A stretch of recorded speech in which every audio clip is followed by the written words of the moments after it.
Spirituality completely सनातन है। और सनातन ही actual सनातन ही जिसको कहते हैं ना आदि ना अंत, तो वही धर्म है। धर्म बाकी तो हर कोई भी अगर कोई भी धर्म ये बात बोले कि मैं आपसे बड़ा हूँ या मेरा भगवान तुम्हारे भगवान से बड़ा है, तो ऑब्वियसली उसको कुछ पता ही नहीं स्पिरिचुअलिटी के बारे में। स्पिरिचुअलिटी जो टर्म है दैट इज फ्रॉम सनातन आध्यात्म। फिर उसका मतलब बेसिकली स्पिरिचुअलिटी का मेन क्वेस्ट ये होना चाहिए कि पहली यात्रा होनी चाहिए कि मैं कौन हूँ। देखिए, कहानियों का सबसे पहली चीज़ है कि अगर सनातन के कॉन्सेप्ट में आप जाते हो तो आप ये जानो कि गुरु शिष्य परंपरा के थ्रू चीज़ें आई हैं, ठीक है।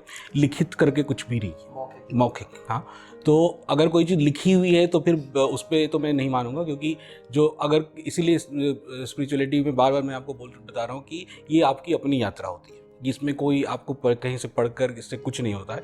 वो सिर्फ आपको कहानियों की तरह ही लगेगी। और एक स्टेज आएगा आपकी खुद की लाइफ में, अगर आप चाहते हो कुछ जानना उसको अपने लिए, तो आप खुद इन सब चीज़ों को सवाल करोगे कि ये क्या सही कैसे हो सकता है, या अगर सही है तो कैसे हुआ, हमें कैसे नहीं पता। अच्छा, मतलब स्पिरिचुअलिटी एक सेल्फ डिटर्मिनेशन है, सेल्फ एनालिसिस है। करेक्ट, इसको हम स्पिरिचुअलिटी कहते हैं। करेक्ट। फिर मेरे हिसाब से इसको फिर हमें सनातन से अकेले से जोड़ना सही नहीं होगा। सनातन इसलिए कि जब स्टार्टिंग जो हुई है इसकी क्वेस्ट की, वो सनातन से हुई।